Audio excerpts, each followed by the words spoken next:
Hey everyone, welcome back to another episode of r/ProRevenge. In today's episode, how a gold digger destroyed my family's life and how we got almost everything back. After that, my paycheck is where.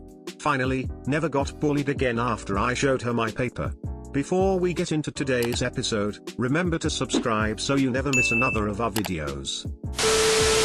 How a gold digger destroyed my family's life and how we got almost everything back. 2006. This story begins 14 years ago. My grandfather, a man with a lot of money and wealth, had just divorced his second wife whom he had 3 kids with. The kids were 10, 12, and 15. My dad was his only son from his first marriage. After John, my grandfather, divorced his second wife, a friend of one of John's employees named Beth, wanted to meet him. She met up with him by asking John's employee Beth's friend to set them up.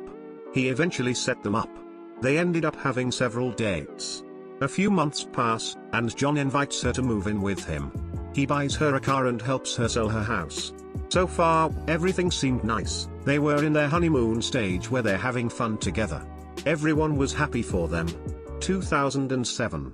After a couple months, Beth slowly started taking over John's thoughts.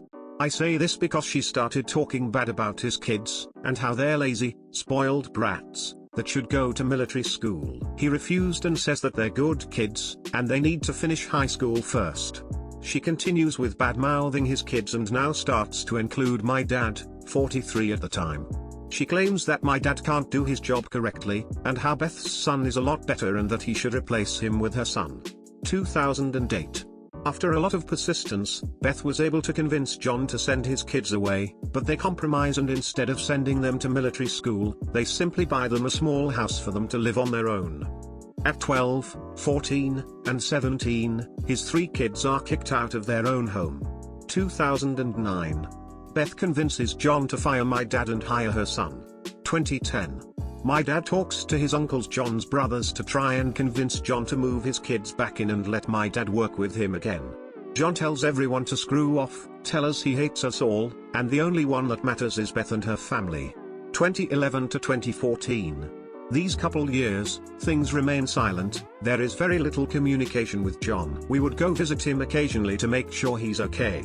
Every time we went to visit, Beth would treat us horribly, yell at us if anyone touched her stuff, sit on her sofas, eat her food, etc. She is making it damn near impossible to be with John. Whenever we did something wrong, she would tell John that that was the exact reason why we were worthless, and how we should not be in his will. We found out that she was telling him all these things because John accidentally called my dad and left the call on. My dad overheard them talking and trying to convince him to write us off his will. During these years, we had very good communication with the housekeepers because we got along with them very well. They told us that Beth would force them to work overtime with no pay, go to her family's houses to clean with no pay, yell at them anytime they did anything wrong, etc. The reason why we couldn't bring the law into it was because the housekeepers would travel to their home countries for a certain period of time, taking turns, so that their visiting visa would not expire. We tried to get them to legally stay in the US with a work visa, but she wouldn't allow it. The housekeepers asked why she wouldn't allow it, and she replied with things along the lines of, because I own you, and I want to do whatever I want with you. I can send you back to your country, and let your family starve. 2015. John asks my dad to come back to work for him because Beth's son was found stealing from some of the properties. My dad starts talking with John's main assistant, Mark, who had been working with him for over 20 years. Mark mentions how John got life insurance and he put it under Beth's name. He said he did that because he wanted her to stay with him until his death and that he didn't want to die alone. We also found out that the will had been changed a little, so that a few of John's properties would go to Beth instead of his kids. My father brought it up with him and John refused to speak about it. Fast forward to 2020.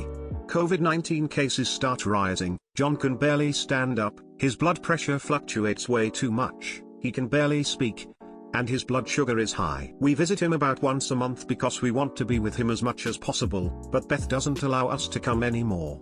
She's called the cops on us a few times to kick us out.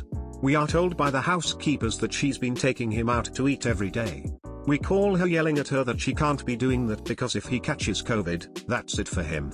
He also should be eating healthy because his blood pressure and sugar are abnormal. She hangs up on us. He gets COVID, is rushed to the hospital. He fights it for about a week and passes. We were called by the hospital at 3 a.m. and they tell us he had passed at 2:34 a.m. We ask what happened. He had a heart attack, and no one was in the room. We had asked the hospital to always have a person nearby because of how critical his condition was. The hospital staff acts confused because she was told by his girlfriend, Beth, that it was not necessary. At this point we go nuts. Why would something like this be allowed to happen? The next morning, we call the housekeepers to let them know about John's passing. They told us they already know, because Beth had called the insurance at 3:30 a.m. to let them know about John's passing and asking when she would receive her money. She had called a few other friends and she was really excited about what had happened. We couldn't believe what we were hearing. We were mourning, crying, hugging about John's death, and she was celebrating. To get her life insurance check, she needed to have the death certificate. But it wouldn't be released until his family approved. We go through all the legal documents, his will, all the contracts that he had. We notice that all the signatures were extremely similar, a few signatures that were signed about a week prior to his death, giving Beth everything, all the properties, all the money in his bank account, everything. We were shocked but very suspicious. We call in a few signature experts on separate occasions and they all say that the signatures and contracts were forged and fake. Here's where the revenge begins. We contact several lawyers and analyze everything. We ask for all the contracts, documents, and everything else. The lawyers conclude that most of the contracts signed by John are faked. Everything was done illegally. John's lawyer was in on the scam and that he forged the signatures along with Beth. We were able to claim everything that's in the will because we proved that the signatures were fake. Now, we're in the process of suing Beth for everything she has and life in prison. We have a lot of evidence, an extremely strong case, and now she's begging us not to pursue legal action. We have denied her calls. We have called the cops on her for being on our property when she comes to beg. She was on her knees crying that she'll do anything for us not to pursue legal action. We are also suing her lawyer, her son for stealing, and a few other people that were taking part in the scam. My paycheck is where? Let me start by saying this was long before cell phones became de rigueur. Think home phones and pay phones.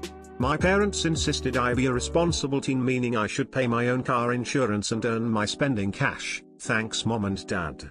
Honestly, thanks.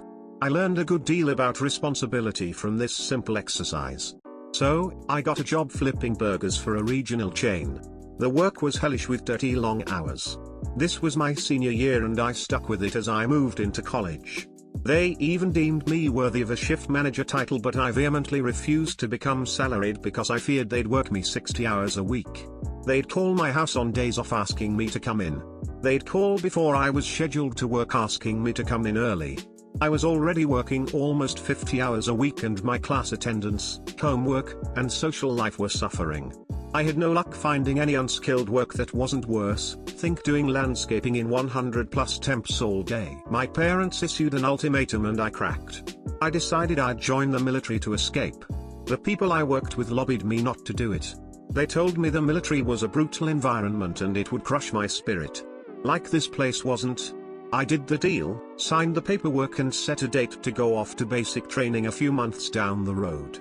The burger people are still calling me for extra and extended shifts, so I finally said, screw IT, I've worked my last shift.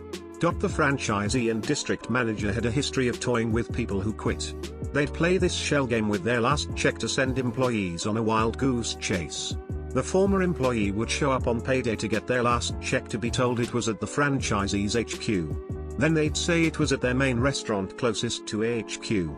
That restaurant would then say the check was sent there mistakenly and forwarded onto their original restaurant where they'd worked. This sometimes went on for a couple days. I came to realize that their last check was sitting in the safe, right where it was supposed to be, all along. Friday afternoon comes and I drive over to get my last paycheck. Guess what the manager tells me? Yup, my check is not there. I need to go to the franchisee's corporate HQ. Anticipating their chicanery, I'd written the number to the state's labor board on a piece of paper and stuffed it in my pocket before heading to get my check.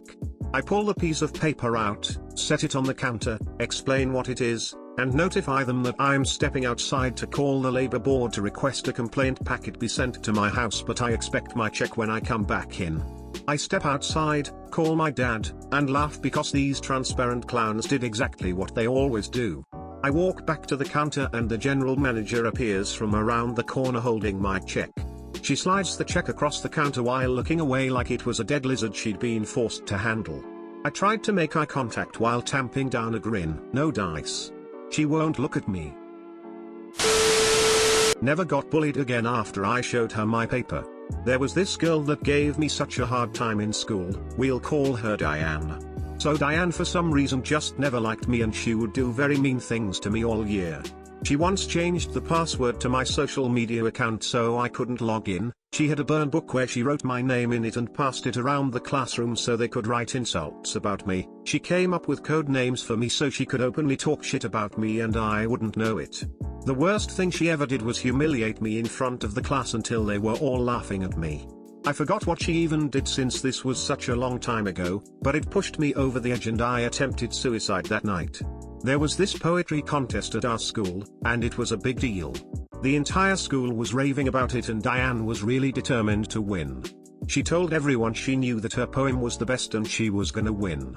I told her I was thinking about entering and she told me, well, you're not gonna look very good compared to me. I gathered up the courage to enter the poetry contest. I spent days and days and days putting my entire heart and soul into this poem trying to make a good one. When I was certain that this was the best poem I had ever written, I submitted it. At the end of the year, the whole school was at this assembly where they announced the winners of the poetry contest. They called my name and Diane's name and a few other people and gave us all certificates. If one of us unwrapped the certificate and it said first place and included $10, one of us is the winner. Diane unwrapped hers, and her certificate said second place. She was beyond pissed. I remember she was like, who the hell would get first place over me? And I instantly get filled with panic because I thought, if she was in second place, does that mean I'm in third place? And I unwrapped my certificate. The paper said first place on it. I couldn't believe what I was seeing. She demanded to see what I had on my paper. I didn't say a word, I just held the paper in front of her face and I just saw all of the color drain from her face. She was like, oh, and she walked away. And she never had the guts to bully me again. Because she knew that I was the one who won the poetry contest and she didn't. So nothing she would have said to me would have any power anymore. If you made it to the end of the video, thanks for watching and we'll see you in the next one.